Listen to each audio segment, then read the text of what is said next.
Hello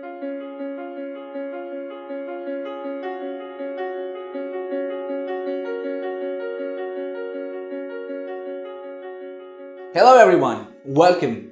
My name is Amit Dubey. I'm a coach, soft skills and behavioral trainer, speaker and lecturer. Today, we're going to learn something that will be highly beneficial for you. Something that will actually help you climb the ladder of success in your professional life. What's that? I will come to the topic exactly. What the topic is, I'll tell you in a bit. But before that, I want you to think about something. Just listen to me and just think about it. What do we value a lot? What do we think are the key aspects if we want to do well in our professional life, in our career? I think a lot of us would actually think it is talent. Well, I agree with it. And a lot of us would think it is hard work. I agree with them. And a few of us will think that it's hard work as well as talent. Well, I agree with these guys as well. But your hard work, your talent is important. It's very important, I understand. But it will take us only to a certain level. Yes, it will take us only to a certain level. After that, if you want to reach to the top, if you want to reach where Barack Obama is, where Narendra Modi is, where Sachin Tendulkar is, where Tiger Woods is, where Muhammad Ali was, in that case, we will need something or certain things rather which are more important than talent and hard work also. What are these things? 1, your attitude will matter a lot. 2, what else do you think it is? It's going to be your behavior. 3, it's going to be how you treat people. Are you courteous? Are you polite? Do people like to be around you? Do you treat them well? These are the things that are absolutely important, and then they will take you from this level to next level. So talent and hard work will take you only to one level, and after that, it'll take you to the other next level. So, which brings me to my topic today, which is very important in your professional life. It will really help you, and that topic that we're going to learn today is business etiquette. Now, you might want to know what all will we cover in this session under the title Business Etiquette. Number 1, we will learn business and social etiquette. How are you supposed to behave? What are the manners that you keep in mind, that you need to keep in mind when you deal in a business environment, in a social environment? Next is grooming and attire. Now, there is no discount on this. It's a prerequisite, okay? Grooming and your attire. These two things go hand in hand, and they will help you a lot in order to make the impactful first impression. Next, we're going to learn personal etiquette, which is how do you conduct yourself? What are the things that you need to keep in mind? Office etiquette, and then we'll learn connecting and meeting etiquette. Now, these things will actually help you a lot. They will separate you from others because not everybody goes the extra mile. So, what else? We will also have social and dining etiquette. Now, we live in a world of networking, and we need to learn this. You will go out with your clients, with your colleagues, with your seniors, with your subordinates for lunch and for dinner and for breakfast. In that case, you will need to know the dining etiquette as well. So, let's begin. Now, we start with what really is a business etiquette. What really is the definition of business etiquette? Now, business etiquette is a set of manners that is accepted or required in a professional. Read it very carefully. Something which is accepted or required in a profession. You see that? That means it's a prerequisite. You need to know it. I'll tell you, in a lot of international markets, in countries like Japan, if you do not take care of your manners and etiquette, you cannot do business there. You cannot do business. They observe you first, and then they decide if they want to give you business or no. So that is why it says that it is required in a profession. Now, in a layman's term, let me tell you. Now, that was a very textual or definition, theoretical. In a layman's term, etiquette basically means behaving yourself a little better than absolutely essential. Behaving yourself a little better than absolutely essential. You see, I use a phrase, going the extra mile. That's what it is. That's what actually the life is all about. Just doing a little bit extra. That gives you an edge over the others. That takes you from this level to next level, where everybody is just doing fine. You're doing excellent, and that will separate you from the crowd. And so is the case with etiquette. These are manners. This is the way the good etiquette is basically when you behave a little better than the others. Alright, so what's the benefit of etiquette? What really is the benefit? Now, it gives professional tools to impress clients and colleagues. You see, when you go the extra mile, everybody would like it, everybody would appreciate it. And that's what one of the key advantages of practicing business etiquette. Plus, it puts others at ease and they will be comfortable around you. Okay, and that's very important because people should like you, people should like to be around you. And that will happen only when you make them comfortable, and etiquette plays a very important role in making them comfortable. Alright, so let's understand the difference between social and business etiquette. Now, social etiquette basically is marked by courtesy. Okay, in a society, we've been taught from the time we are in school that we need to behave in a certain way. We need to be kind, we need to be polite, we need to be courteous. Do you understand that? So basically, that is what we need to keep in mind. That in social etiquette, it is majorly marked by courtesy, and we are seen as good or not so good guys or girls, depending on how courteous we are and how well we behave. Second point is, it is marked by gender, meaning gender plays important role. So basically, we have this unwritten rules, right? When the men are supposed to do this and it's their responsibility, and the ladies are supposed to do this and it is their responsibility. Now let's come to business etiquette. Now let's see the difference, okay? Let's see the contrast. What's the difference? So in business etiquette, what really happens is, it is marked, first point, it is marked by hierarchy and power and not by anything else. Did you understand that point? It is marked by hierarchy and power. So you need to give respect. Actually, you need to give respect to everyone. But still, you need to learn to behave, properly, and the etiquette is required, the manners are required basically when you deal with people. Let's say your CEO, the way you behave with your subordinates and the way you behave with your colleagues, it'll be absolutely different. Your level of etiquette and manners will be completely different, and you will be expected to have high standards, right? Dealing with someone in power, like your CEO, like your manager, like who, the head of department, anybody. And also, in business etiquette, gender has no role. Now, you might wonder, what am I saying? Gender has no role? Yes. I'm sure you realize that if there's a meeting, okay, there's a meeting, you will see that a girl will hold the door for a guy. How? Isn't it the fact that the guy has to open the door for the girl? Now that is right. Both these points are right. Now a guy will open a door if it's social etiquette in a society. But in business etiquette, in that scenario, it doesn't matter. Okay, so if the person let's say if there's a guy, if there's a man and his hands are full, let's say he's got laptop, he's got books, and he's got stationery, he's got pen, and his both hands are packed. Now a girl will actually go ahead and open the door if she's around. It doesn't matter a guy does it or a girl. There is, gender, it doesn't matter. So gender here has no role in business etiquette. Everybody is equal. Grooming and attire. Now, this is something that we cannot ignore. You see, we all believe, and we really believe, that first impressions are the ones that stay in our mind forever. Why do we get dressed very well when we go for an interview? Obviously, because we want to create a good first impression on the impressionable minds of people. Isn't it the fact? So, you can learn a lot about a person when he starts speaking. Or you can learn a lot about a person when you see him working. You will understand the talent that he has, if he's hardworking or if he's not hardworking.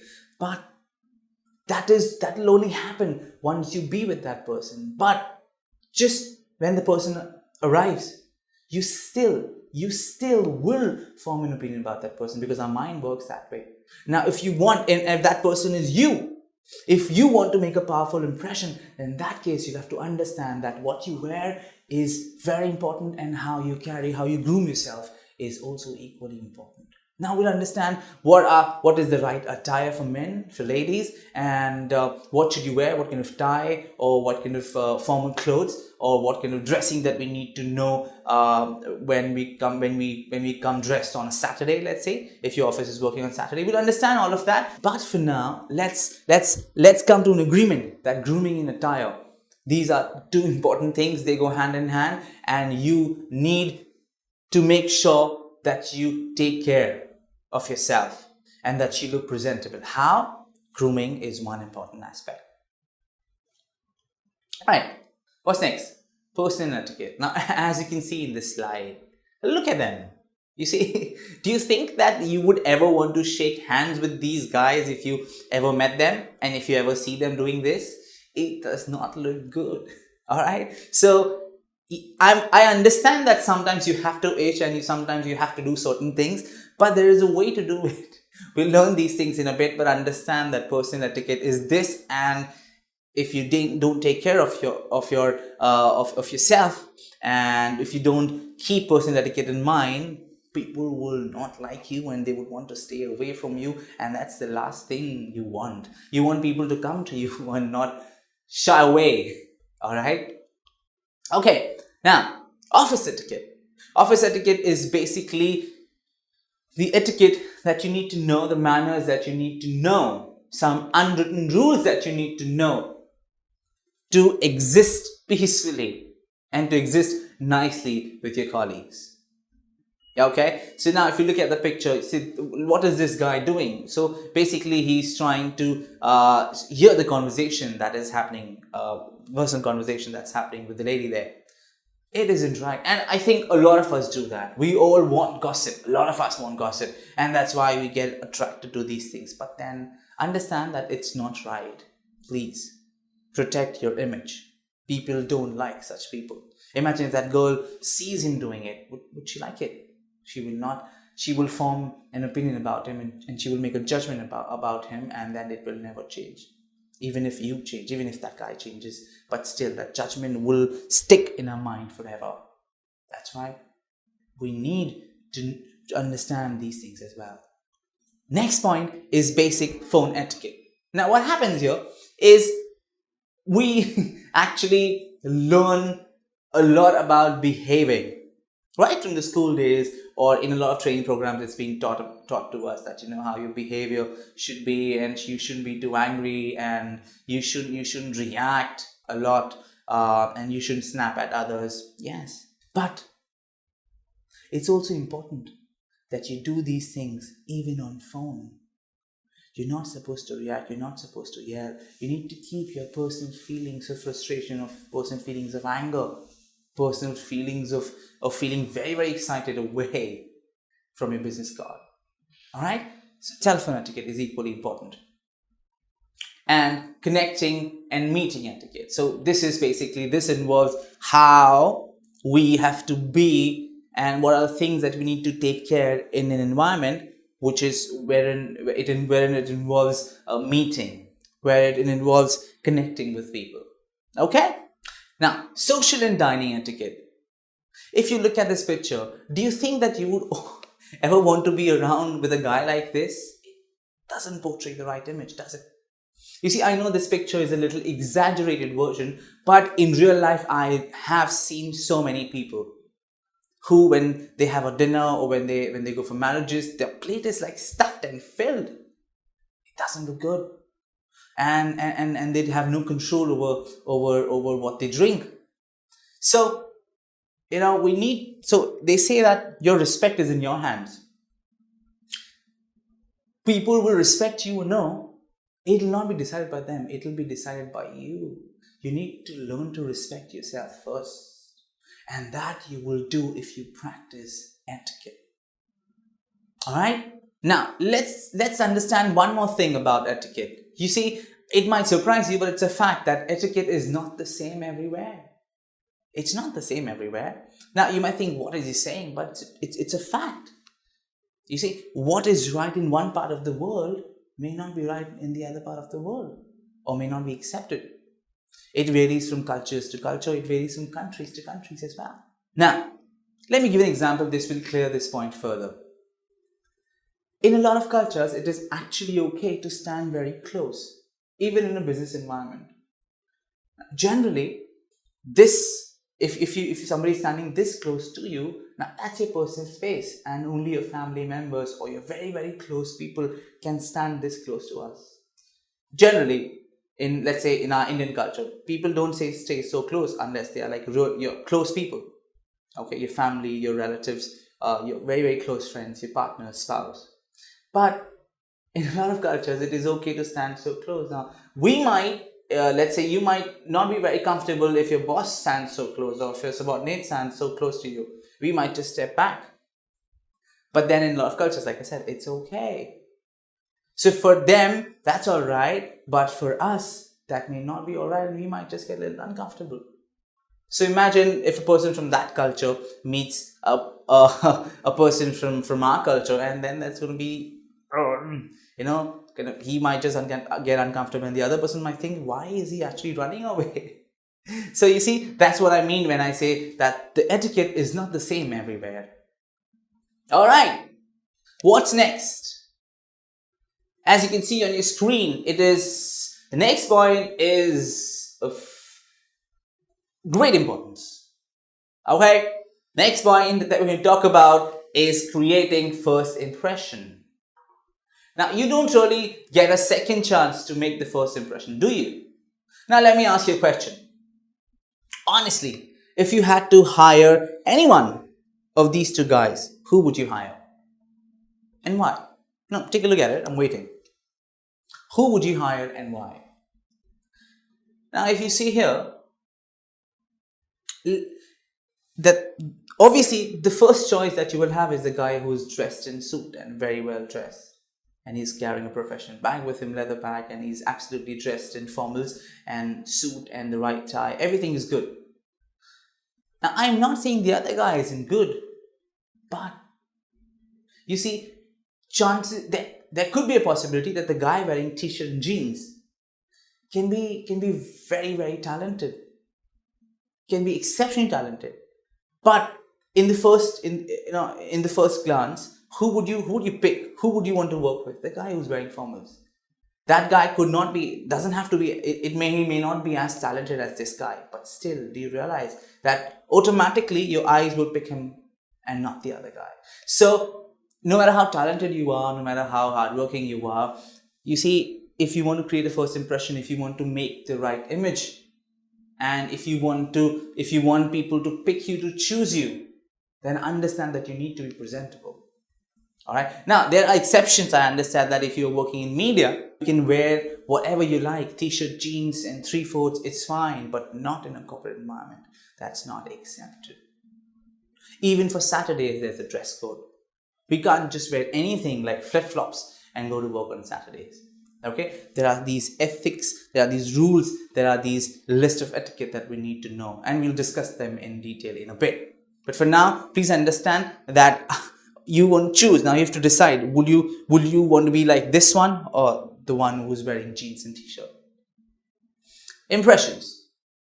Dress, behave, and communicate in a way that reflects audience expectation. Now this is so right. I discussed it earlier. I raised that point earlier that, you might think, or we might think, or we all might think that we want to be the way we want to be, and we don't care about how others think. But in a way, it's not true. Why? It's because, let me share this with you, is because, what your boss thinks about you is important for you, because he will give you the promotion.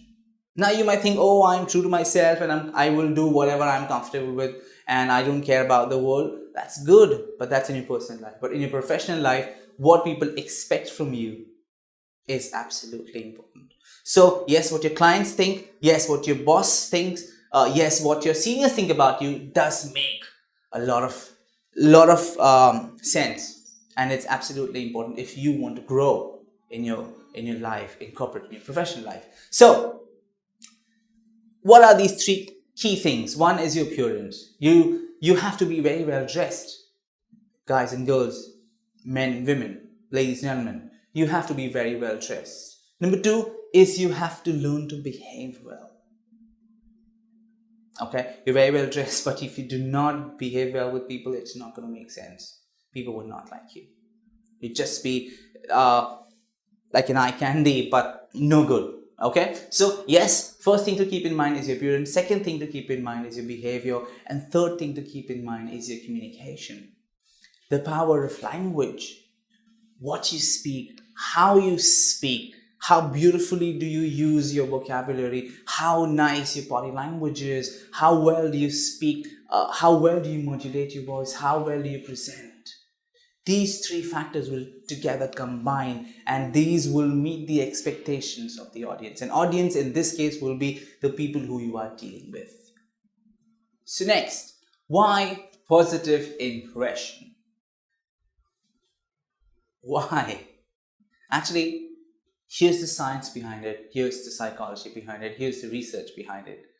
It says that when you meet me for the first time, okay, suppose you meet me for the first time, the way you behave, the way I see you, okay, the way you come across is actually going to be a memory that I will have with me about you forever.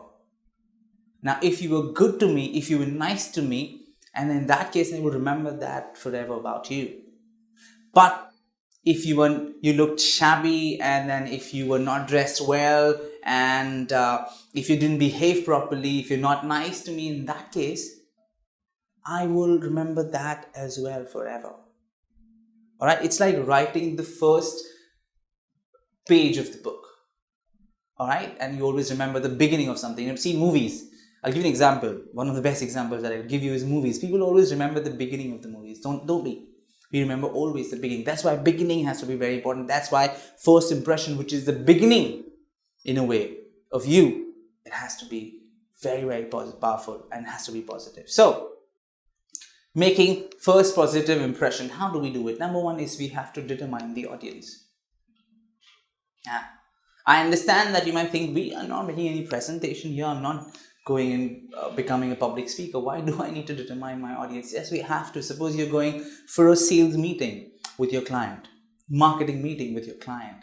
Now what you have to understood, or you have to meet the CEO of your company or all the heads of your companies. Now what you have to understand, that you need to understand very carefully who are the audience. Determine who's the audience, who are the people that are going to be there where you're going. Second is you need to identify their expectations, meaning what do they expect from you. So then example, you're going and meeting clients, 5 of them, okay, they're sitting, and you know that they're going to be meeting you, all right, and then you identify their expectations from you. What are they expecting from me? Like what can they expect from you? They can expect you to be well prepared. They can expect you to be presentable. They can expect you to represent your company very well. They can expect you to be on time, right? They can expect you to be well-mannered. Yes. So then these are their expectations, and you need to know the expectations, and you will know what is expected and to what level it is expected from you if you know your audience. And then after that is done and you know their expectations, then you establish objectives. What do you want? Now that you know their expectations, now you decide what is it that you want to establish, or what are the objectives of this meeting that you're going to have. What are the objectives? What do you want to achieve? Now, if your objective is to, let's say, go and crack a deal with the clients, then in that case, it's clear. Now, you know who's your audience. You know what are they expecting from you. You have a clear objective, and which is that you want to make a sale. All right. Then you know these things. Then you start preparing. What do you have to do? You need to make sure that you dress to the nines. You dress very, very well so that you could kill. Okay, so to speak. And then you need to learn. Actually, you know it. If you don't know it, then you learn. All right. You need to learn to behave properly. If you're short-tempered, if you get angry, if you snap at people, if you do that, okay, if you're sarcastic, now these are the things that you need to learn if you are so that you behave well.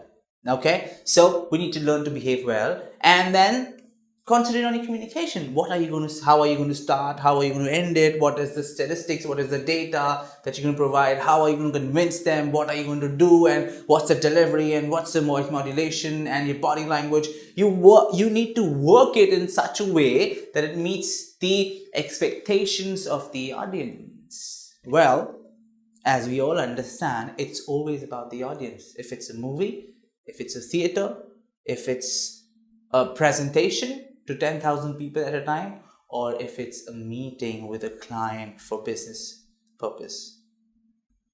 Do you get that? It's all about the audience. It's not about you, it's about them. That is why you set the objectives, you learn the expectations, and then you give them exactly what they want. You dress well, you behave well, and you communicate well. That's it, and your job is done. It's as simple as that. But it sounds simple, but at the same time, it's very difficult to do. Okay, so the first impression does count. Your attire speaks first. The moment when you come and stand in front of you, open the door and you come and stand in front of me, what's going to happen? I'm going to look at you and I'm going to make some opinion about you.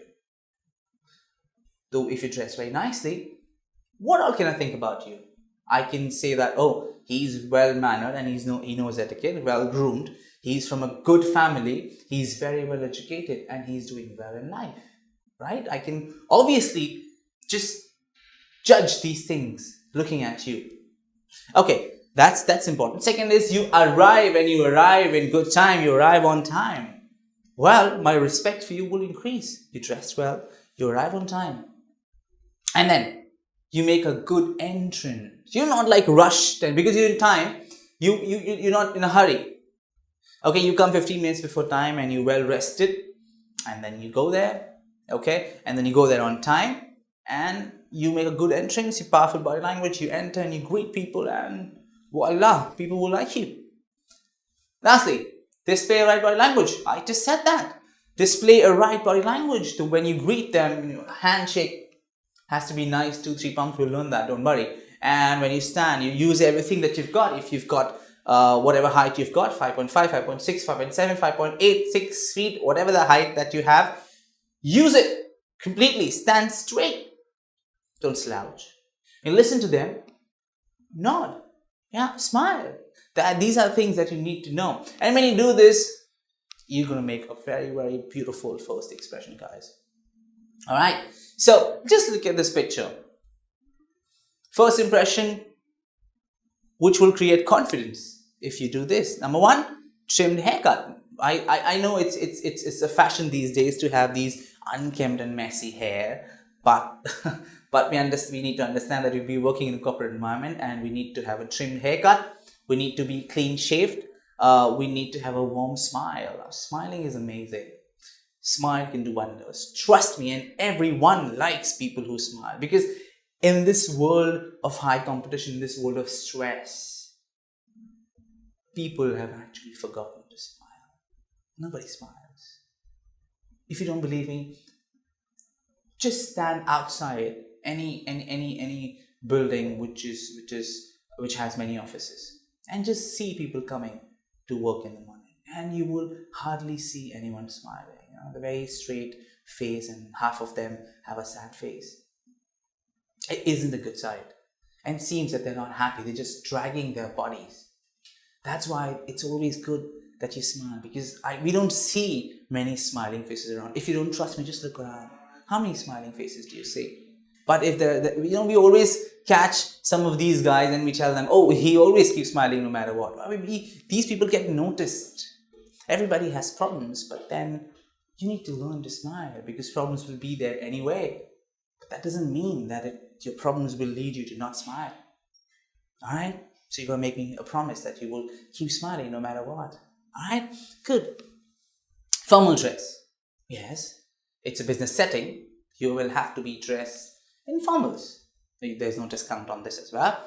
Correct body posture. You use, like I said, you use everything that you have. So stand straight, and that shows confidence. You look at all the successful people, they never walk like this, they never will.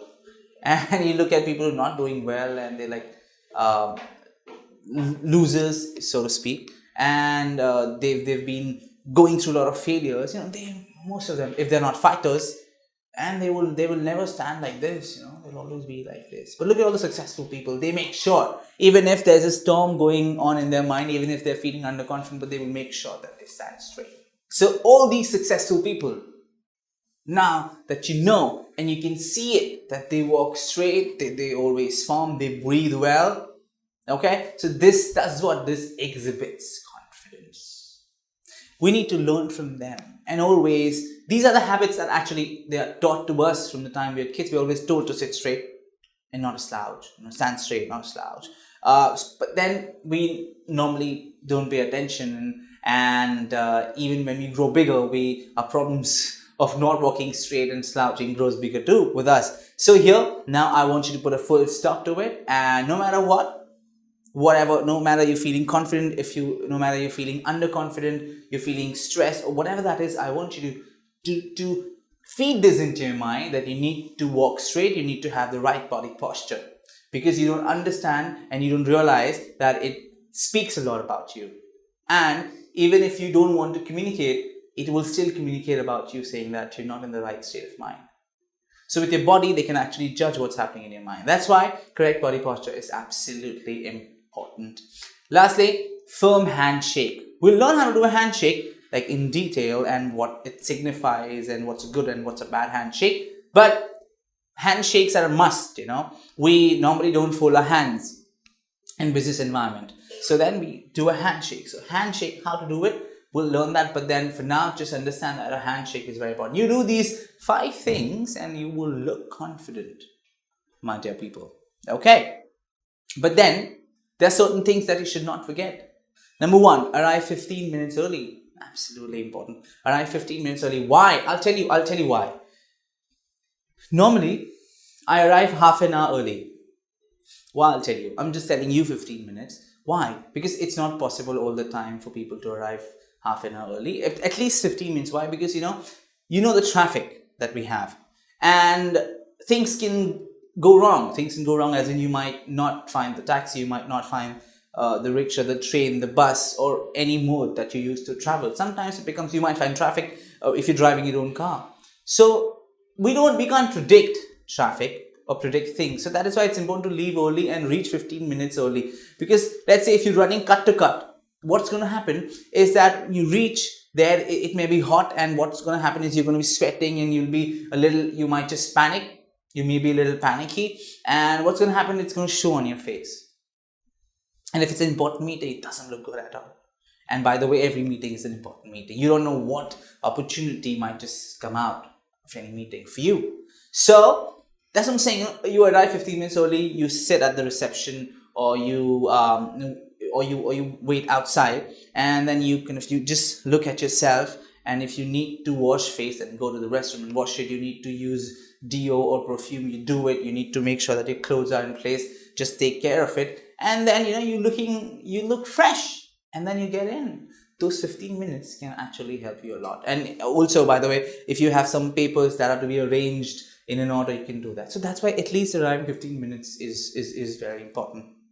So, and then when you relax, obviously your mind is calm and collected.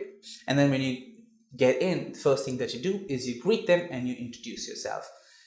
Obviously, when you do a handshake, you will make sure that your handshake is firm. It's not like this, so it's not very weak, like a firm handshake. But remember not to crush their hands if you go to the gym. And always remember to smile and to make eye contact. Now, when I say make eye contact, you don't have to stare at them, but yes, to make sure that you have a very mild eye contact, and you also blink after some time. Don't just keep doing this. All right. Now, also beware of your own movements. Now, that's a very interesting point.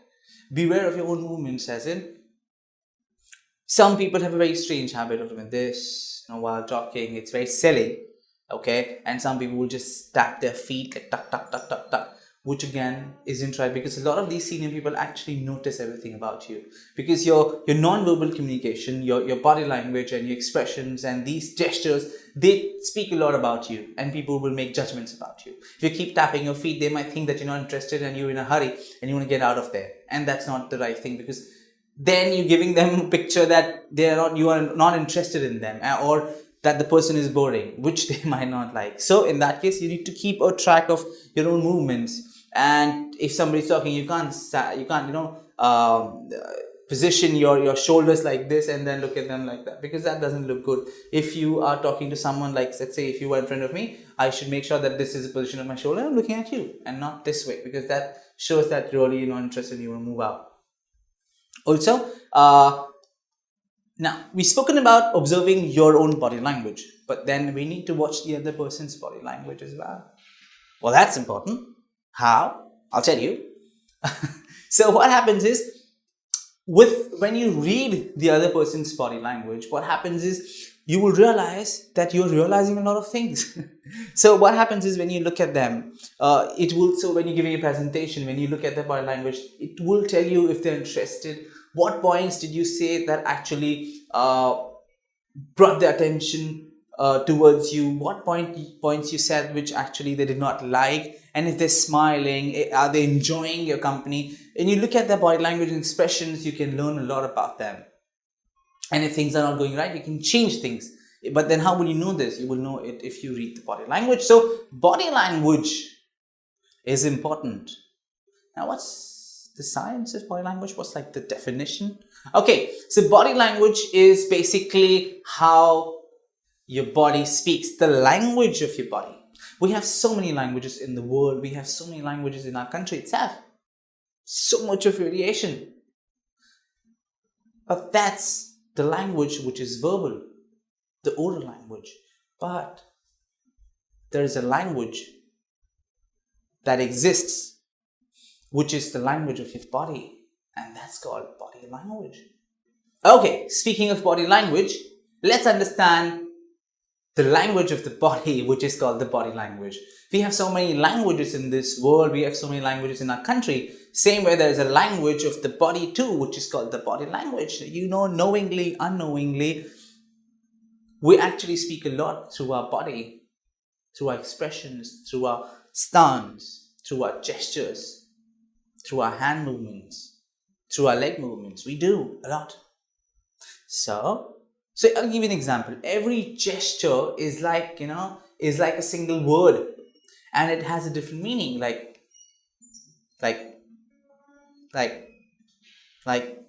So you see, these things mean different things. Now, obviously, I know that you understood when I said this, when I said this, when I said this. So you see, these are gestures, are like words, and they have meanings. All right. So different gestures mean different things. Just the way one word means something and the other words mean something, same way gesture could be like one gesture could be like one word which means something, and another gesture could be like another word which means something else. Yeah, there's like a whole science behind it. Okay, connecting with others. Learn everyone's names quickly and use them. You see, that's important. A lot of times we know the names, but then because we don't use them, that's why you forget them. So it's important that when you address people, first time when you meet, you learn their names, but then use them so that it sticks in your mind. And obviously, like I said, we live in a world of networking. So networking is important, and because the way I think about it is, word of mouth publicity is far more better than any other kind of publicity. Why? Is because word of mouth is more credible. If my friend comes and tells me that this is the product that I should buy, I'm going to buy it because I trust my friend. If my friends tell me this is a good movie that I need to go and watch, I'm going to go and watch that movie because obviously it's my friend recommends it, and I actually, he's a credible source for me, credible source of information. That is why word of mouth is very important, and networking as a result is very important. So when you network, people know you, and then they will go out and speak to other people about you. So in a way, it's the word of mouth publicity that's happening. Now, networking will happen. Coming back to networking, it will happen only when you meet people more. How? Please be open to invitations of lunch and dinner or breakfast. And you also should invite people. Now, next thing is, you need to learn to praise people often. Now, you might think, Amit, that sounds very fake. Now, my answer to that would be, I'm not saying that you should make fake compliments. All I'm saying is, it's important that you give compliment to people. If you see that someone is doing good work, please go and appreciate. because a behavior that is appreciated, it actually doubles and triples and quadruples. That's why they say catch them when they are good. All the good coaches, they tell you that. Catch them when they are good, because if you appreciate what they're doing, and it will double. They will double their performance and the behavior will double. That's why it is important to praise people often. But yes, understand that you don't have to do it very often, because if you keep complimenting people very often, what will happen is they might just be in a little bit of doubt as to what is he or she trying to do. Are they trying to is that person trying to flatter me, or is it like sarcastic, or is it a fake compliment? So then you be careful. Don't overdo it. But then yes, it is important to praise people often when they are doing something good. Okay, now let's come to introduction. How do you introduce yourself? Number one thing to do is, when you're sitting, just stand up. Now when you stand up, it's not that you're just giving respect to the other person, but you're also giving respect to yourself, because you're going to stand up and talk about yourself, which is good, instead of just sitting and talking about yourself. Stand up and talk about yourself. That way the other person will think that you're giving him or her the respect. At the same time, you're giving respect to your own self as well. Next, look at the person in the eye. When you stand up, look at the person in the eye. It's very important. That shows confidence. People who don't look in the eye, it either we feel that they are underconfident, and people don't want to work with underconfident people, because everybody in this world of high competition, everybody wants people who are like highly confident, so that they can get things done from people and then they can deliver. Okay, so look them in the eye, and this will show a sign of confidence. All right, and extend your hand for a firm web-to-web handshake. So what's web-to-web? So this is called a web, okay? So it has to be like a firm web-to-web handshake, like firm, really firm. But obviously, don't crush it, and avoid what? That's the first thing, bone-crushing handshake. So even if when I said have a firm handshake, don't like literally take it when you have to make it very firm, when you crush their hands. So it's not going to be like that. I understand that you go to gym, but please, and you work out, but please just make it firm, but not like bone crushing.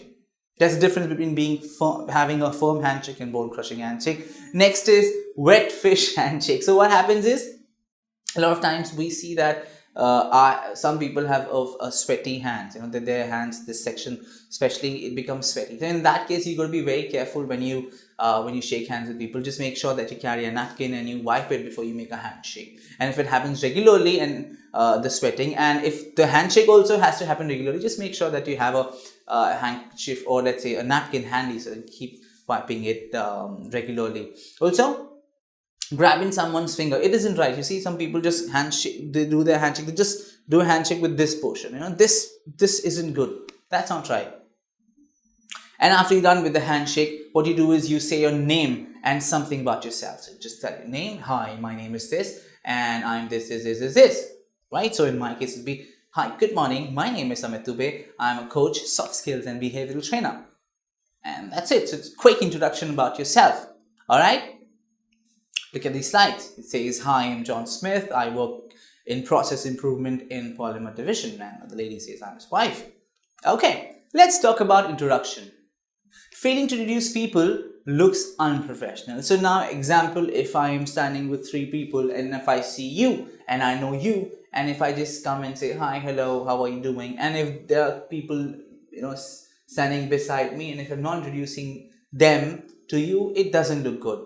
And these people will not feel comfortable. So in that case, it is absolutely important that you introduce everyone who's with you. Not like all of them, but when it is important. Remember to use last names. So if it's a very formal setting, remember that you're not supposed to use the first name unless you're on a very friendly basis.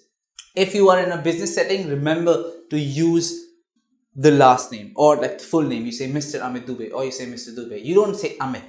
You say Amit only if we are friends and we share a good rapport. All right, and only if I am okay with you using my first name, or using my first name publicly.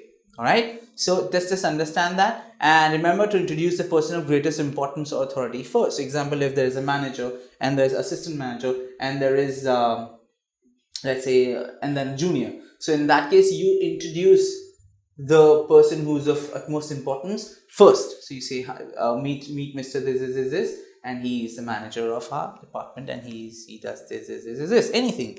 All right. Okay. Now, handshake. What's the anatomy of a good handshake? See, I don't know if you've noticed, but handshakes talk a lot. So, if there are two presidents meeting of let's say two countries, all right, and one president can be, let's say, is of America, and the other president is of some small country, like, which is a small country, any small country, all right. So what happens is, you will see that when they shake hands, the American president, because it's a powerful country, the American president will always have he will have a upper hand, because that means he's taking control. So his hand will always be up, this part, you see, this one, because this shows control, wherein the one who has hand lower is like giving the control. You'd always see that the most powerful, most dominant person will have a handshake here, and his hand will be up, his or her hand will be up, and the one who has hand below is actually the one who's giving control. All right, and so that's a psychology. That, in fact, there's a documentary on that, and I saw it, and actually I believe in this one. All right, and the last one that we see here in the picture is like a professional handshake, where it's proper web to web, like this is web to web, 2-3 pumps, and it's firm. And in fact, if you see in America and in a lot of cultures where the deal is finalized, they have like a proper handshake. All right, and that means, that signifies that the deal is done. Okay, so handshake positions? This is really weak, and I see a lot of people doing it. Like I said, they just touch this portion and they say, and then they shake hands. It doesn't look good at all, and I do not appreciate that. And I see a lot of people doing it, which is such pity.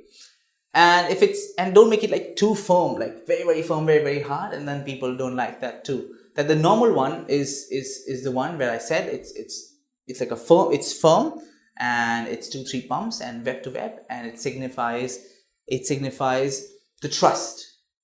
It signifies that people can go ahead. It signifies strong relationships.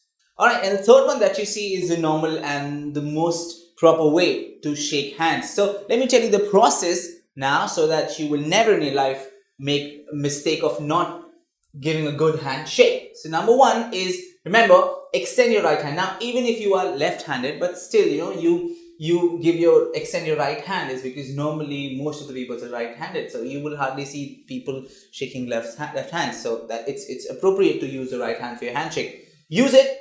One, and then web to web, finger to finger, web to web, finger to finger. Their web here, your web here, their finger here, your finger here. It goes like that.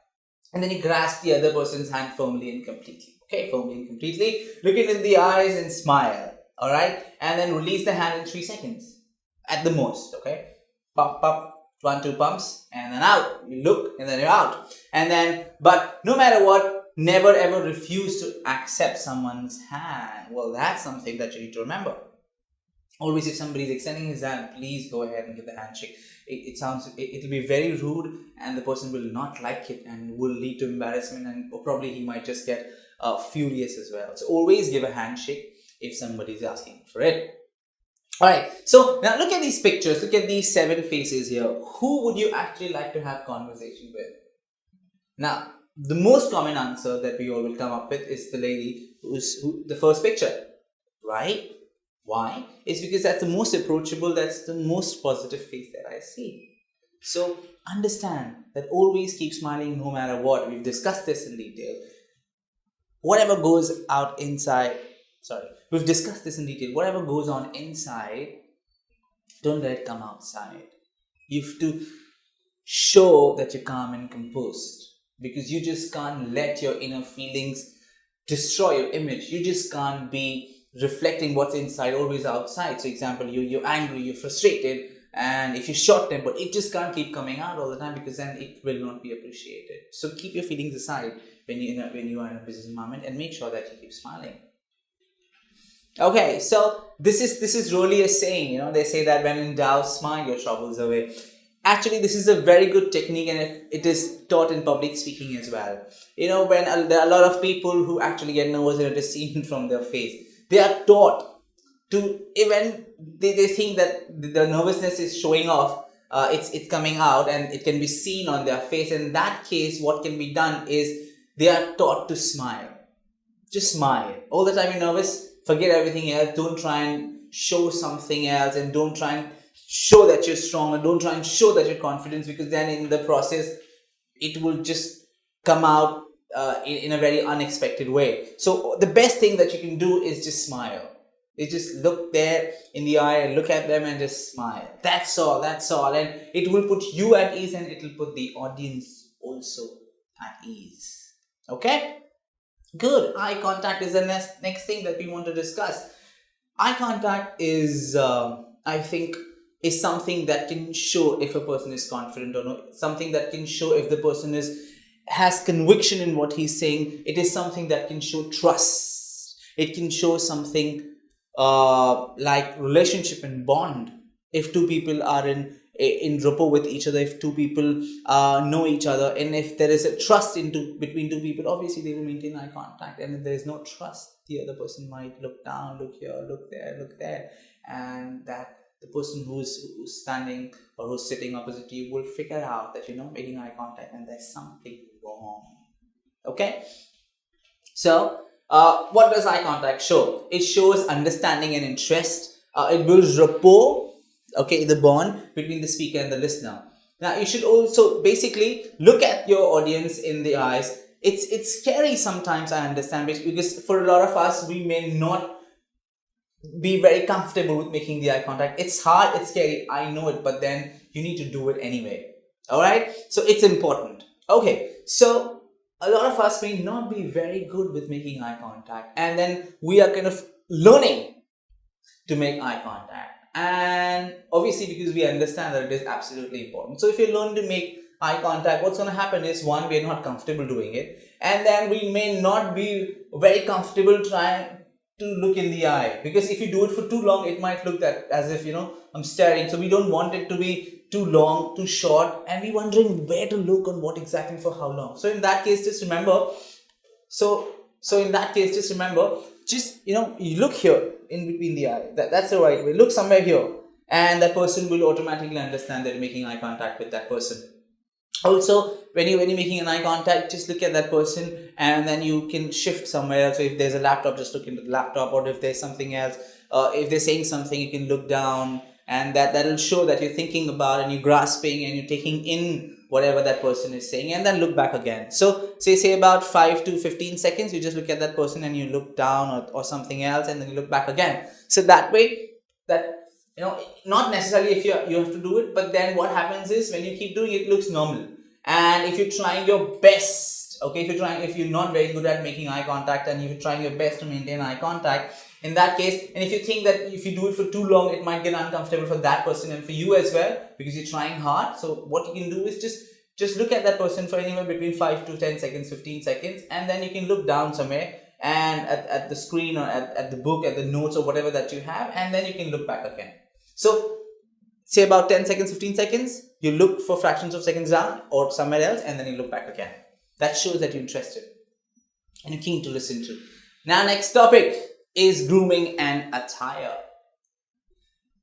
Like everything else, like communication, like presentation, like body language, this topic is equally important. Grooming, I think, is the need of the hour. Grooming is something that will add 5 stars on your image. Okay, so professional appearance. What you can do? Your hygiene gives a picture about your mental state. Yes, it does. I'll explain this further. Shower. Why is it asked for us, or why is it taught to us to have a shower in the morning? You see, you will realize that when we shower, in a way, it is therapeutic. It washes all the worries away. It washes all the problems away. And whatever happened in the past on the last day, when you have a bath, and when you take a shower in the morning, it just washes off everything, and it's like a fresh start. And it doesn't make you feel fresh. It does. You will realize the difference. When you go to work when you've not had shower, and when you go to work when you had shower, it actually makes a lot of difference. You feel fresh. You don't feel sleepy anymore, and it's like you're breathing in fresh air. It's like a new life when you have a shower. Also, if you may have seen movies, and it's actually real in real life also, that when somebody is a little depressed and sad, they take a shower. It kind of is very therapeutic. I was reading this book, book, sorry. I was reading this book on Nadal, the tennis player, tennis maestro, and I was reading his book, and I saw that when he was a little nervous before his match with Roger Federer, he actually had a shower just to feel relaxed. So that's how important this thing is. And the next thing is hair clean, styled appropriately. Sure. And the next thing is clean hair and their style appropriately. You see, I know it's in a way very, they say that a lot of creative people have messy hair. I understand that, but then we still need to be. Our job requires us to be creative without actually having messy hair. So it's very important that we have a nicely trimmed haircut, and it's clean and it's styled appropriate. I'm not saying that you use gels if you don't like to, but and use other things, but then still to make sure that they look proper. It doesn't have to be like a celebrity, but then they still have to be proper, and they still look nice and decent, and kempt is the right word that I would like to use. Nail clean and trimmed. Now this is my experience. I meet a lot of senior people, and I realize, senior in terms of hierarchy, and I realize that all of them actually will watch you a lot. They'll observe you a lot when you talk. They will look at you, the way you dress, the way you talk, your expression. They will notice these little things, and then they will form an opinion about you, because they are very experienced, and then they can judge people. All right. So that way, it is very important that you do not give them a reason to disqualify you for something. That's why it is said that you need to keep your nails trimmed, and even if it is long for some reason for ladies, then you need to keep it clean. Okay, maintain oral hygiene as well. It's very important that if we eat something like onions or something that people can make out when we talk, so in that case we need to be very, very sure that we have a mint or something that can actually make that bad breath go away. Okay, now if your job requires you to travel a lot, in that case you have to remember that you have to carry a deo or a perfume with you. Why? Is because it's a lot hot outside, and then when we travel too much, we might start sweating and perspiration happens. Okay, so we spoke about having right first impression, we spoke about having positive first impression, and in that case it is just these little things that will add up and give a good impression. What's the next thing in store? Just remember, you have to dress for the occasions, right? So the way we have different dress code and different dressing style for marriages, it's just the same way we should have different dressing style for different occasions as well in a corporate environment, in a business setting. You're going for a meeting, so then you need to be absolutely formal. If you're going for a little dinner, you can actually be a little informal if it is allowed and if everybody's doing it. So then that's called dressing for the occasion. But just one thing that I want you to remember is, please do not over accessorize. Wearing a lot of rings and a lot of accessories, it does not look good. So just remember that over accessorizing isn't always good. Now I'll give you few tips for men. All right, so what will make men gentlemen? Okay, so number one is you got to look professional. Number two is, if you can, always wear light formal shirts, light color. That's kind of a good way to do it. And pastels will also work. Third is wear dark formal trousers, tie, and then like a suit jacket, and then formal shoes and dark socks will do wonders. Okay, now the dress code. The suit, the shirt, and the tie. Now, the suit is appropriate for all fields of employment. No matter which industry you work in, it'll be the best dress code and the safest. Okay? Now, I'll give you a tip to buy the suit material. Whenever you buy, just make sure that the material that you buy has to breathe. Which means you'll be comfortable, which means you will sweat less, which means you'll be less tired. Okay? Now the shirt. Always remember to wear light colored shirts. Alright? And try not wear very bright colors. Also, 100% cotton shirts will be good because we have a hot environment outside. 100% cotton shirts will work best for us because in our country, we normally have a hot and humid climate. Also, try and wear long sleeved dress shirts. And also, one important thing that you keep in mind is you always wear inners when you wear a shirt. Why? It's because we sweat. If you just wear a shirt and nothing inside, what's going to happen is that the sweat will be seen on your shirt, which doesn't look good, which does not look presentable, and does not look good. When I see that, I don't like it. Okay? So, when you're doing something, do it well and completely, or else not do it at all in the first place. Alright? Now, the tie. Let's come to the tie. The tie has to be conservative and not too flashy. Now, even if it is not very conservative, just make sure that it's not too flashy, because in a formal environment, too flashy ties won't fit the bill. Also, just remember that the tie color should match either the shirt or the suit. Okay, that's what it should. Or even if it doesn't, just make sure that the combination is looking perfect. Okay, now next thing that I want to highlight is the fit. Now, a lot of people don't pay attention to this. A lot of times I see working professionals, they wear shirts which are generally loose from here and loose from here. It doesn't look good. It's not the appropriate fit. Always make sure that you buy these shirts that are very nice and they fit well. I'm not saying it should be body hugging and too tight, but then they should fit well and they are as per your body size and your body structure. Alright, now just look at these options here. We've got solids, solids could be these are solids, and then stripes, and then we can have checks. Okay, these are options that we can have. Correct tie length, that's important, and it is something that we must know that tie length should be up till here. Okay, where your belt starts, that's where it should end. That's where it should be. Just see the picture, it's shown there. And it shouldn't be too above or it shouldn't be below the belt line. And let's come to ladies now. These are a few options for ladies. Trousers and shirts and skirts and shirts. It goes well in formals and in western. We can see we have these options. And these ones that we see, they're not suitable for work environment. Right? They're absolutely not suitable.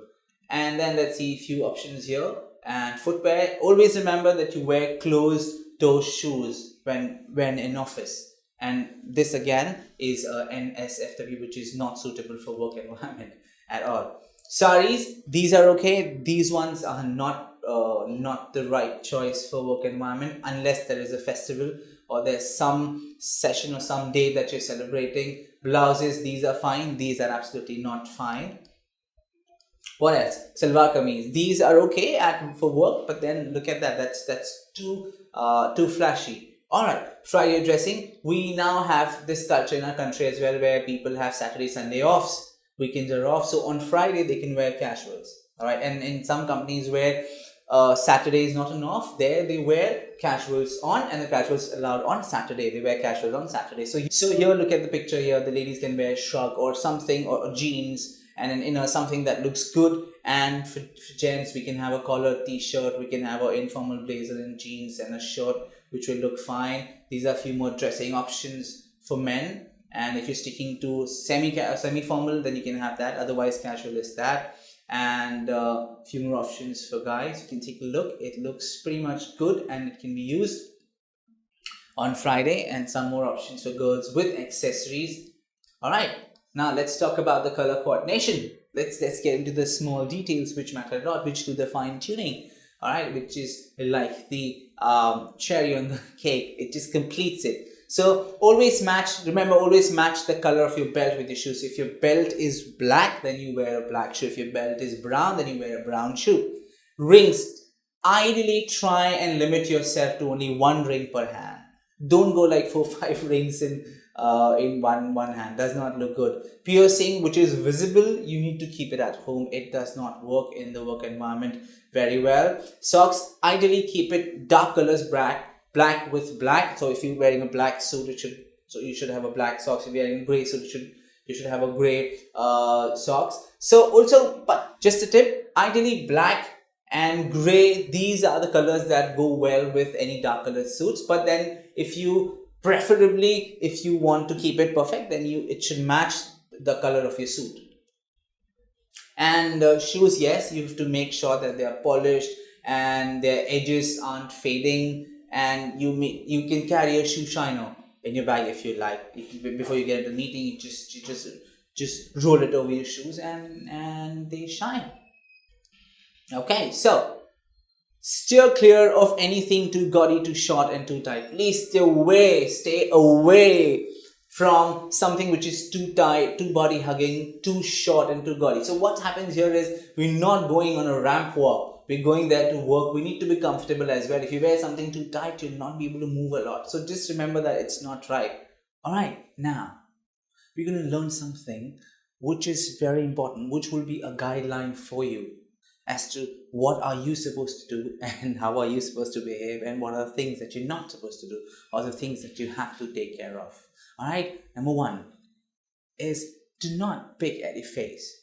See, don't keep touching your face every now and then. Also remember, you're not supposed to touch your hair. I know that all of us these days go and get a very cool haircut which looks very good. I understand that, but then again and again doing this, or again and again doing this, it isn't the right thing to do. So stay away from that. One more thing to remember is do not keep scratching in public.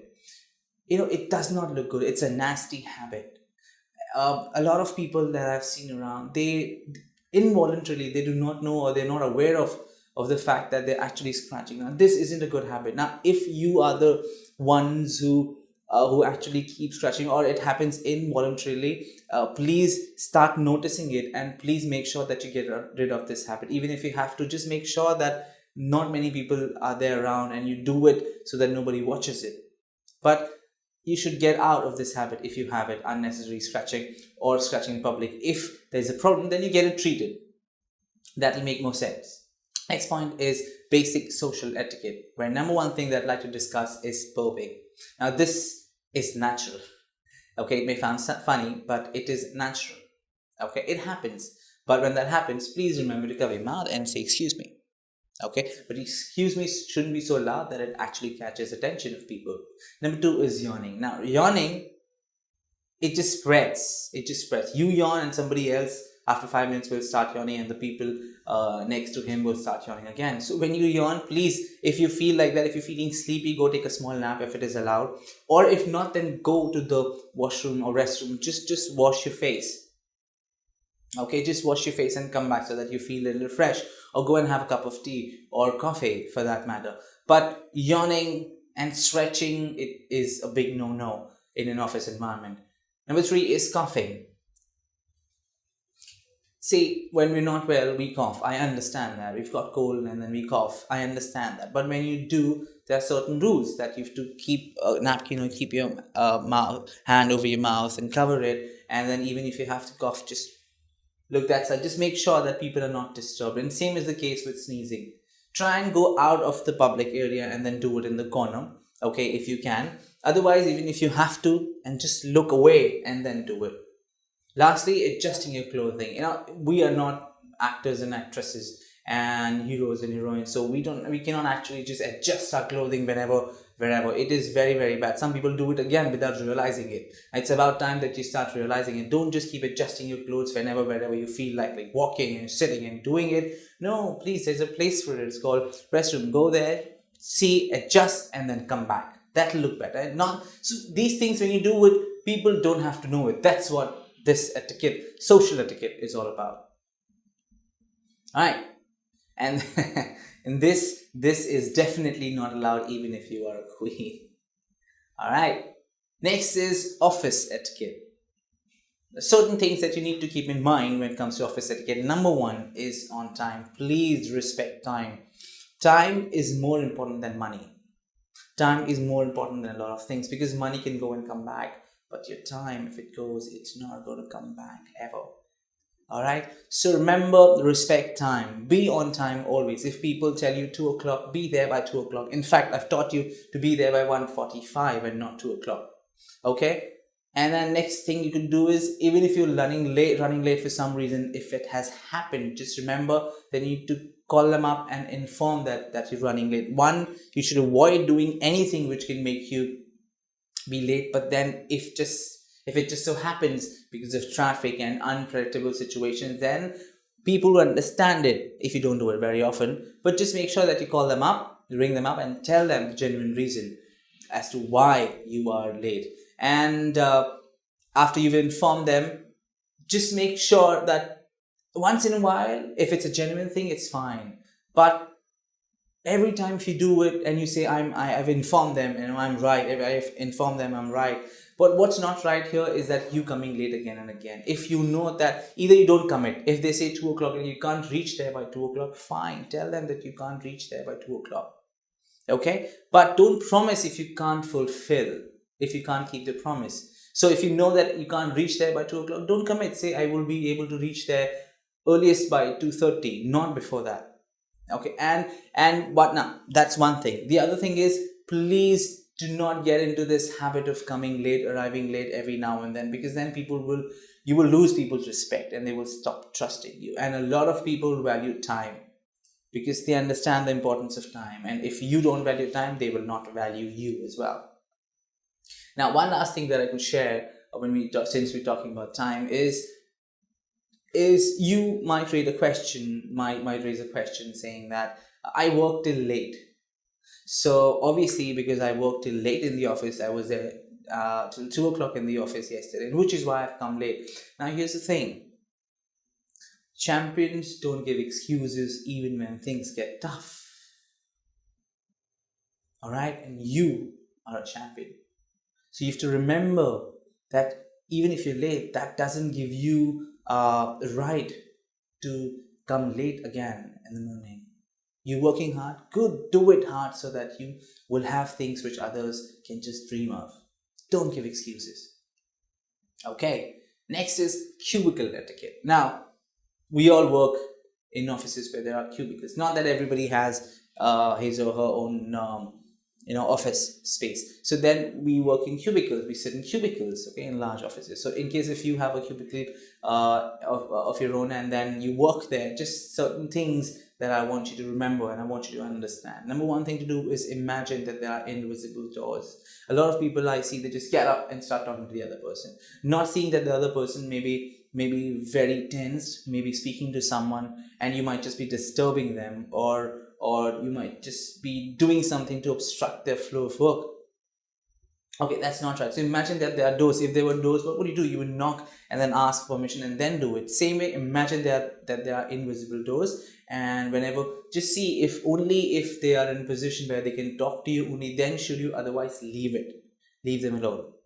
Number two is be aware of how your voice projects. We work in cubicles and it's not soundproof, and it's not surrounded by four walls, right? So in that case, you have to understand that when you speak on phone, don't talk loudly. When you crack jokes, don't crack it so loudly with others that the person who's sitting beside you in the next cubicle gets disturbed. Also, when you use a speakerphone, realize that you're sitting in a cubicle and there are others who are sitting in the cubicle as well, and the voice will easily reach the other person's ears. So speakerphones and cubicles don't go hand in hand. So my point here is, whenever you want to talk, just lift the receiver and talk. Or if you're on a phone, just speak slowly and calmly, or get out to a space where there's nobody, let's say at the reception or out in the lobby, and there you can speak. But here, just make sure that you don't speak on the speakerphone at all. Also, you will at times realize that when people are working, there are moments of success, there are moments of failure, there are moments of happiness, there are moments of sadness, there are moments of excitement, there are moments of pain. Okay? So what you must remember is, sometimes you will see that somebody may be in such a state of mind. If they are sad, or if they are thinking something, or they are in deep thoughts, please just leave them alone. Please leave them alone, and don't just go and just keep talking, or just keep trying to have conversations. It does not look good at all, and just leave them with their state of mind. If they need help, they will come to you and they will ask for it. Obviously, if somebody's crying, then or something severe happens, obviously you can go there and speak to them and try and figure out a solution for their problem if you can. But otherwise, just leave people, give them the space they need. Everybody needs their personal space. Please remember that. Okay, and also I don't have to say this, but then you will know it, but then still it's my job to just remind you that whenever somebody's on the phone, please do not distract them. Okay, when I say distraction, it can mean that you they're on phone and you won't talk to them, or if they're on phone, you are speaking to someone, you're loud enough that they have difficulty in listening to. And what they're doing is they're trying to shove phone even closer to their ears, is because you are talking so loudly. And they won't say it, but then nobody likes it. Even you won't like it, right? Okay, cubicle etiquette. Like I said, avoid loud conversations, especially of a personal nature. If you're speaking to someone in person, your friends and your relatives, don't be very, very loud. That's not look good. Okay. Okay. Now, what else? Remember to not wear very strong perfume or cologne. Some people are allergic to it, and some people start feeling uneasy. I remember once that I was traveling in a train, and there was this gentleman who was wearing this perfume. It was so loud, and it just made me feel restless and uncomfortable. Now I couldn't help it. I just walked and sat across him. I couldn't bear it, and after some time, I actually went and stood near the gate. That's the thing, you can't help it. So my point here is, don't wear something that's too loud and that can make people uncomfortable. And lastly, do not eat something smelly. So as soon as you open your food, people should know what you've got, right?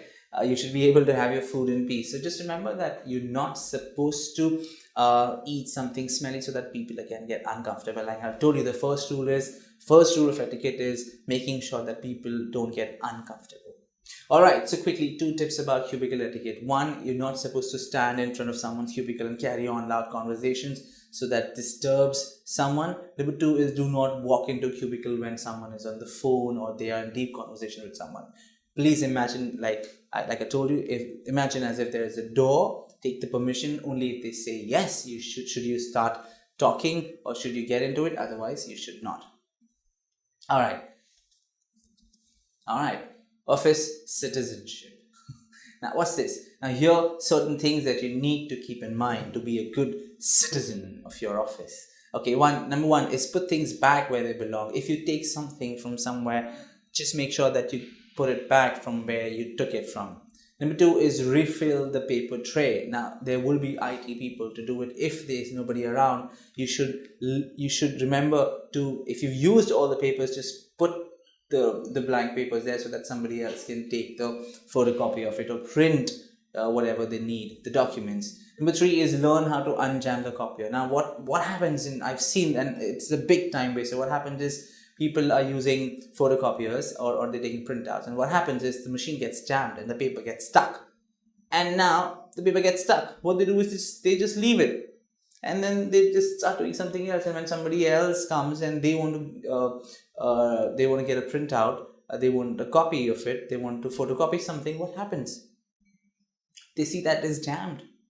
It's absolutely not right. You must learn to unjam it, and it'll be helpful. Just learn it, and people will thank you for it. Also, dispose any fast food wrappers or cups. If you've kept something somewhere, just remember to just throw it in the bin and dispose it off. Few more things. After using a conference room, just clean up the conference room, and if there were any papers that are scattered, just make sure that you collect them and then you put them in the proper place. Put the chairs back around the tables and erase the whiteboard marker. Remember that people just draw and then they leave. Okay, they just write and then they leave. It's your duty. You've used it. Make sure that you clean it before you go, and make sure that the chairs that were placed here and there, now you get them back again in position. And do not leave dried markers in the whiteboard tray. So if you use a marker and if you realize that there's no more ink in it, just refill it or ask someone to do it. Okay, and kitchen. Now obviously we have our breaks, these little coffee breaks, these little tea breaks, and there, remember that if you've somehow managed to spill the coffee in the machine, just make sure that you ask someone to clean it, or just you do it yourself. It will not make you smaller. if you do it. These are manners and etiquettes. Do not leave your coffee cups on the sink. Do not eat other people's food. This is very important. Some people understand this. Some people do not like if somebody eats from their tiffin. They do not like, for whatever reason, and you need to respect it. They might, if somebody tells you, oh, you can eat something, just take a very small bite if you have to. Don't ignore or do not decline the request because it doesn't look good. Out of courtesy, just eat one small bite and that's it. If it's nice and delicious, don't just start eating the whole thing because people don't like it. A lot of them, I've seen a lot of them do not like when somebody eats from their tiffins. Also, do not leave your own food in the refrigerator for too long. These are just small things, but they matter a lot. And actually, I remember a lot of people not liking others just because they did not take care of these small things. Not safe for work, NSFW. You should remember that you should not watch any sensitive content or any adult content when you are at work. It is absolutely not right, a big no-no. What else is not safe for work is trying to instigate humor, but you end up cracking poor jokes, which isn't very cool, and then we will not like you. So refrain from poor jokes if you can, and do not talk about something that's religious. Do not talk about hate speeches. It definitely does not work, and people are very sensitive. They get hurt when you talk about such things. Okay, now what else can we talk about? What else can we learn? What else can we learn to improve ourselves? One more thing that we need to discuss is telephone etiquette.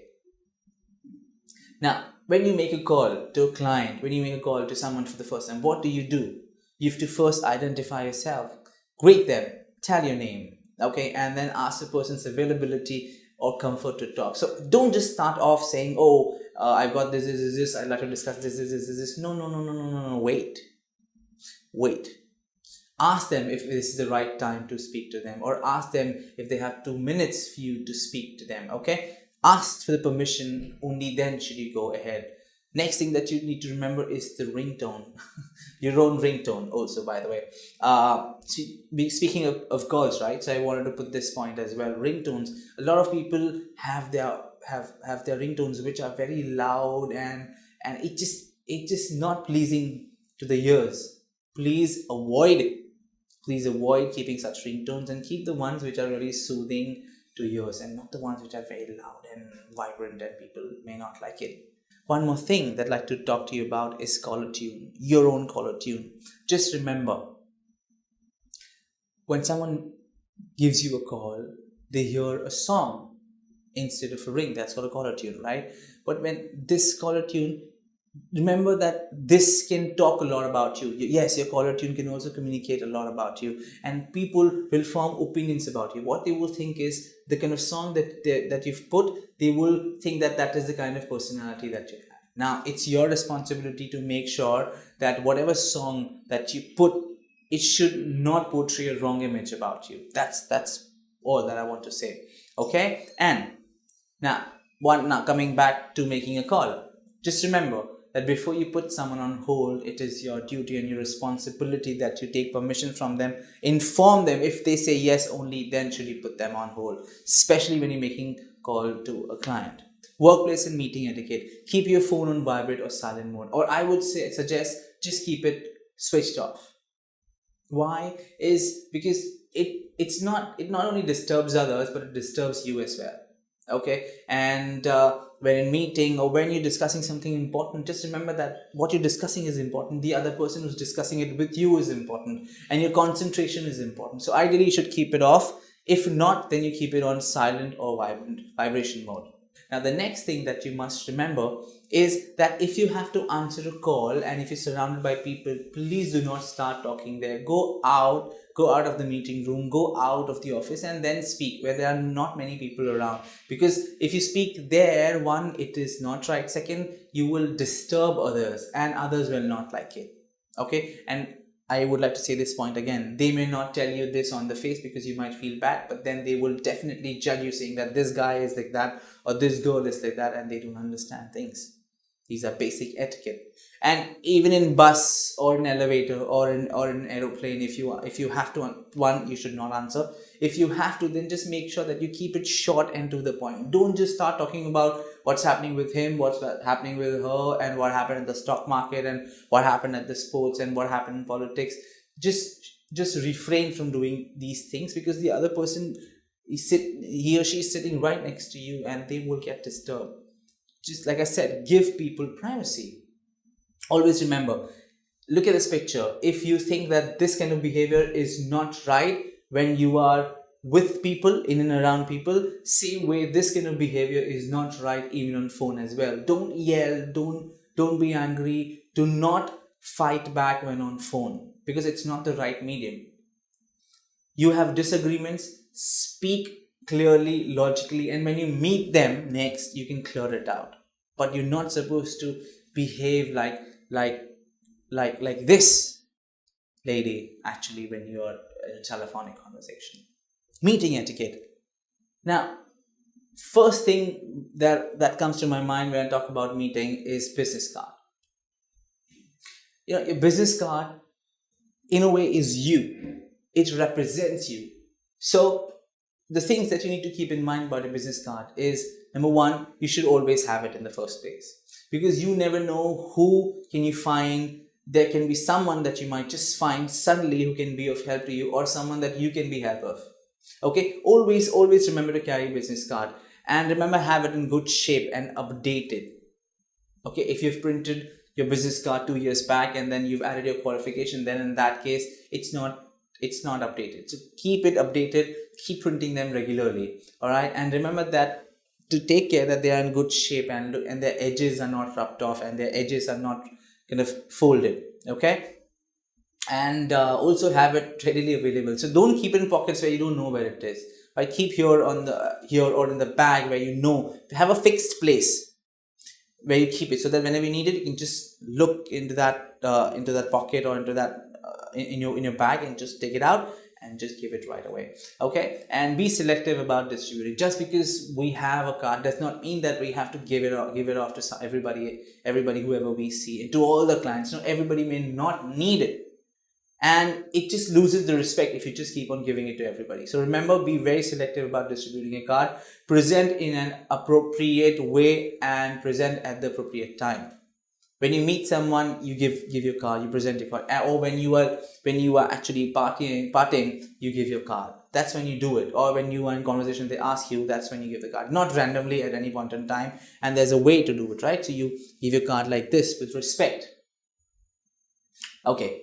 Now, in a meeting, the things that you should avoid are: one, you should avoid swear words or any vulgar references. It is absolutely not acceptable, and it is absolutely opposite of how you should behave. Okay. Now, also, I think some people have this nature of getting personal. You're not supposed to get personal.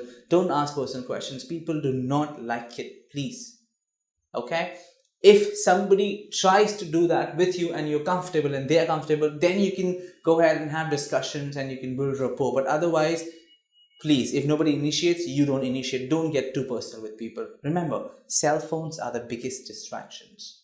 So remember to keep it switched off. And if you're not switching it off, then remember to please keep it on silent mode or vibration mode. Ideally, keep it switched off in important meetings. Okay. Now, when someone is in charge of the meeting, what are the things that they have to keep in mind? Number one, if you're leading the meeting, arrive early, please. You need to see things around. You need to make arrangements, which you will have to do before the meeting starts. Number two, check the room's temperature, lighting, and arrangements. Number three, get yourself organized. If you have to distribute certain things, if there has to be a specific order that you need to take care of, then just arrive early and make sure that you organized. Because if you are leading the meeting and you are organized and you know everything and you know what to do, the meeting will run smoothly. And remember, always when they enter, because you arrived early, you'll be the first one to be there. And when the participants enter, remember to greet them. All right, introductions. As we have discussed this earlier too, that the person of greatest importance or authority should be introduced first. So if there's a manager standing, and the assistant manager standing, and the subordinate standing, then in that case you should introduce the manager first to whoever. And remember, we're talking about business etiquette. Gender or age is not a deciding factor at all. So if the manager is a lady or if the manager is a man, it doesn't matter. Whoever is senior, introduce them first. And when a client is involved, mention him or her first, obviously. And a proper business introduction should be made, including the first and the last name. Remember that. Don't go on the first name basis. You keep it either Mr. and the surname, Mrs. and the surname, or Miss or the surname, or you say Miss full name, Mrs. full name, and Mr. full name. All right. In my case, it's going to be Mr. Amit Dubey and Mr. Dubey, and not Amit. So some people can get offended, especially the senior level people. So just be very, very careful. All right. This is a little quote on being respectful. All right. It says putting your phone away and paying attention to those talking to you. Now there's an app for that, which is called respect. So remember that always, always. It's very important. Taking MOM, which is minutes of meeting. Now, it is absolutely important. Why? We'll discuss the reasons in a bit. But before that, let's understand what do you include in the MOM, all right, which is minutes of meeting. Number one thing to remember to do is to write when was the meeting, when was it, okay, and then you write who attended the meeting, who were the participants. Then you mention who did not attend or who could not come and the reasons. Then the next thing that you would want to mention is what topics were discussed, what was decided. So what was the agenda and what was the outcome? What actions were agreed upon? What were the solutions that were highlighted? And who is to complete what actions and by when? Remember, who suggested the solution and who will actually do it and by when. Deadline is important. And remember also, deadline is important. Also, were materials to be distributed at the meeting? If they were, what kind of material? What were the copies? What were agreements were shared? If so, what copies? And you can send a link also of the copy if possible. And other than that, you could mention, is there anything special the reader or the minutes should know or do? So is there anything very important, very crucial that you think that should be put in? Please go ahead and do that. And if a follow-up meeting is required, then you write that and you say that, when is it scheduled and where is it scheduled and why is it scheduled, what's the reason, what's the purpose, and who all are invited. So these are the things that you need to bear in mind when you actually write the minutes of meeting. Now I'll share few do's of MOM. Number one, the MOM should be written within 48 hours. Now you might first think that what's the need to write MOM? The reason being that MOM is written in the first place to make sure that everybody has understood what the outcome was of the meeting. Okay, and it acts also like a reminder. Also, if somebody has agreed or disagreed to something, right? So this MOM is a proof to it. Tomorrow they cannot say no, I didn't agree to it, or they can't say I disagreed to it, right? So that this acts as a proof.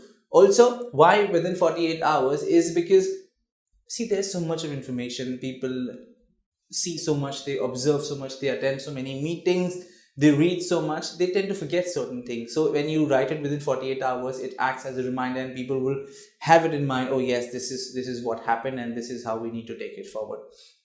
Also remember to use positive language. Instead of saying or describing the discussion as heated or angry, you could use positive words like passionate and lively and energetic. All right, good. Now, what are the don'ts of MOM? Number one is you should not skip it. That's the first rule. You should not skip writing MOM. Number two is because it is MOM, you don't have to describe all the details like he said this and she said this and that happened. No, just what happened, what was discussed and what was the outcome, what was the solution, what was the final decision made, and what's the next step. All right, and also just save embarrassment and don't mention things like somebody cried or somebody was exasperated, because then when people will read it, they will find a reason to laugh at these people and they will not personally like it. All right, so these are the do's and the don'ts. In a meeting, you must listen. Drinking, yes, coffee or a tea and water is absolutely allowed. You can carry them with you. You can take notes. You can be prepared. That's very important. If something is given to, if you are about to attend a meeting and some material is given to you and the agenda is given to you, make sure that you do your research, you do the due diligence, and you go well prepared so that you can ask the right questions. That's the next point. Now, what you're not supposed to do is talk constantly. You are disrupting the entire meeting, and eating is not allowed in the meeting. Now, if there are these American style of meetings where eating and sipping a coffee and discussing is allowed, but not every time. If nobody else is doing it, you're not supposed to do it. Even if you've not had your lunch or your dinner, fine, you'll have it after the meeting, but not during the meeting. Check your phone. This is something you should not do, because that leads to, you will yourself be distracted and you're not doing justice to yourself. Forget about others. Yes, they will get furious if you do that. Don't be late. You're not supposed to be late, and even if you're late, remember, you have to give a reason for why and do not repeat it again. Okay. And lastly, interrupt. Let people talk. You don't have to interrupt them. Let them complete, and then you can ask questions. Don't stop them then unless they tell you that you can stop me and ask questions. Last thing about business etiquette is something that if you know, it can help you a lot. If you don't know, it can embarrass you. All right. What's that? Yes, it's social and dining etiquette. In social situations, view the event as an opportunity to network. Yes, whenever you get a chance to meet people socially, start networking. And how do you do that? You mingle and circulate. You meet people. If you find someone who's standing alone, go there, go up to that person, meet him, talk to him, talk about his or her work, and then you can start discussing about your work and your business as well. All right. Remember to dress appropriately. If you are presentable, people would like to speak to you. People will approach you. But if you're not presentable, not dressed appropriately, trust me, people will not come to you at all. Forget about networking in the first place. Go easy on the food and drink. Yes, you've not gone there to eat.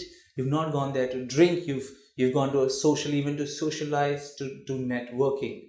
All right. So keep your heavy eating and heavy drinking for your personal trips, but don't do it here when in social situations with people, in a marketing event, in a networking event, in a social event. Seek out the host to show appreciation for the event. Yes, when you meet the host, please remember to go to the host, tell him or her thank you, and tell them how it was a great experience and how you enjoyed it. Okay, and you can take a gift for them, nothing like it. And also remember, this is something that we do sometimes without realizing, is don't overstay your welcome. All right, as soon as the party ends, you leave. You don't, just because they're not saying something doesn't mean that you can stay there for as long as you want.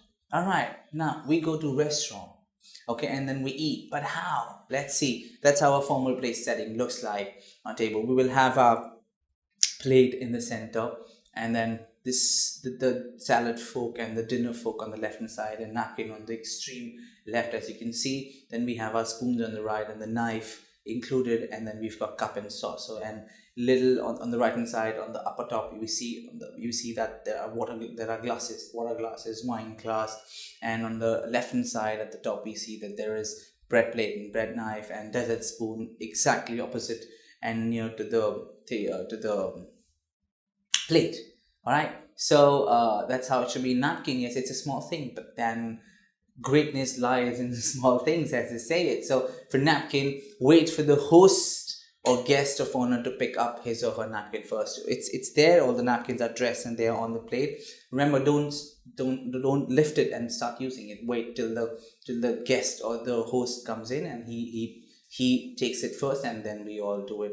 Don't act surprised if the steward does it for you. Yes, it's an important thing that I want you to know. Sometimes you will go somewhere and you will find that the server comes and the steward comes and puts the napkin here for you. Don't act surprised. It's absolutely normal. Don't think otherwise at all. It's a normal thing, and it happens in a lot of places. People do it. It's pretty much fine. Be relaxed if that happens. Use your napkin to dab the corners of your mouth only. You have a napkin, you just don't rub it all over your lips, just use it to dab here only at the side. That's all. What else? Never this is true, this is funny, but this is true. Never blow your nose or wipe off your lipstick with your napkin. No, don't do that. You can do it, but then you shouldn't do it. Can you do it? Yes, you can, because it's possible. But then should you do it? No, you should not. And when you excuse yourself from the table, please keep the napkin neatly on your chair. And then when you come again, lift it up and then you use it again. All right, dining etiquette. If your utensils or your napkin falls, don't actually bend down and try and search for it. You can ask for another one. And also, don't be rude to the service staff. It is not good manners. And they say, right, that if someone does not treat the people who are actually of the labor class well, that means that person does not have etiquette, and that means that person is not someone who respects people. All right, so you have etiquette is equivalent to being courteous. Etiquette is equivalent to being respectful. All right, so remember that. Also, if this is a big problem, if food gets stuck okay here somewhere, don't start picking your teeth then and there. What you can do is you cover your mouth and do it if you have to do it there, or if not, go to the washroom and the restroom and just do it and come back again if you really have to do it. All right, now if you're done eating, that's the continental style and that's the American style. If you're in a resting position, that's how you keep it, that you can see in the picture which is at the top. And then if you're done eating, you can just put it like that. And in American style, that's how when you're resting, that's how you keep it. And when you finish, that's how you keep it. The only difference you see in the Finnish and in the Finnish position of continental and American style is that in the continental style, when you're done, the fork is facing down, and in the American style, the fork is facing up. All right.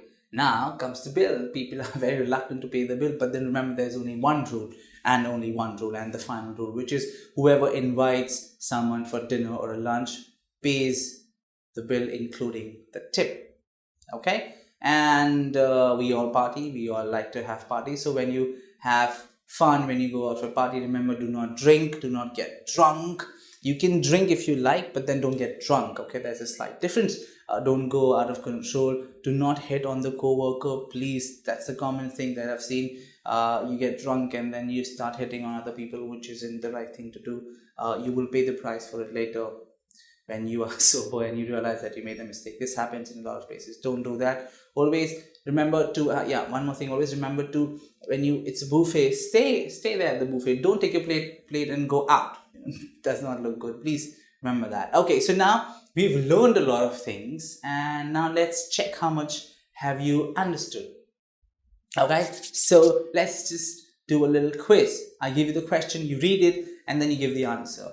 Now, in the business arena, which out of these 4 options do you think is right? What do you think? Quickly read it. A, B, C, D. The right answer is D. Both men and women should stand for handshaking and all introductions. Both. Again, like I said, it's not dependent on the sex, right? So a male or a female, they both have to follow the same etiquette. It's the same etiquette, business etiquette, the same for all the gender. All right, next one. For easy reading, one's name badge should be worn where? On the left shoulder, on the right shoulder, on the left hip, around one's neck. Which one do you think is the right answer? Yes, on the right shoulder, here. All right, the best way to meet people at business or social function is to A, B, C, D, E. What do you think? Which option is correct? Yes, D, which is introduce yourself to a person standing alone. We discussed it a while back.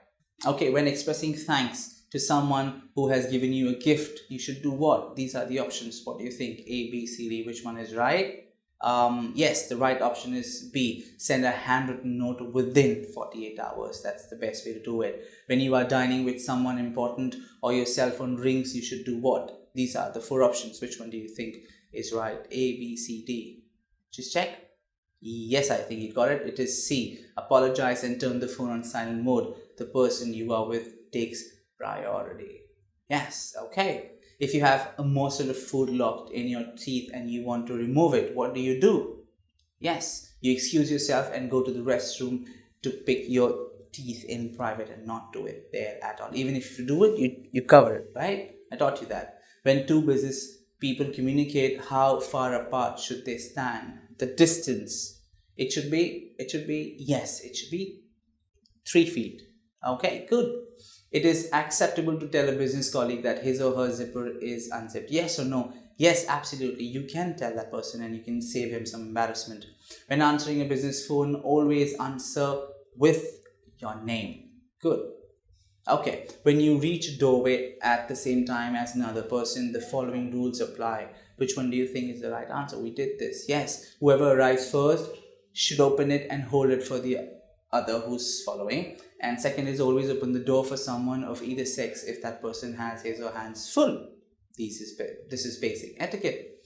You have just heard a co-worker in the cubicle next to yours speak rudely to a client on the phone. You should do what? Respect the co-worker's privacy and refrain from commenting. On Casual Friday, which items of clothing are generally considered inappropriate? Yes, flip-flops and sweatpants. Alright, you have exchanged a couple of angry emails with a co-worker who, in your opinion, is being unreasonable. It's getting out of your hand. You should do what? What do you think would you do out of these three options? You will change the medium, of course, call the person on the telephone or go sit down and talk face to face. Alright, I'm sure that you will practice these things and you will put into practice, and you will make sure that every time you meet someone for the first time, you make a great impression, great first impression, and you will make sure that you're courteous, you're polite, you're making everybody comfortable, you're using all the business etiquette that I taught you so that you always emerge out victorious and people will like you, people will love you for what you are and for how you behave, and that way your chances of succeeding in your career are way higher than a lot of people put together. Thank you very much.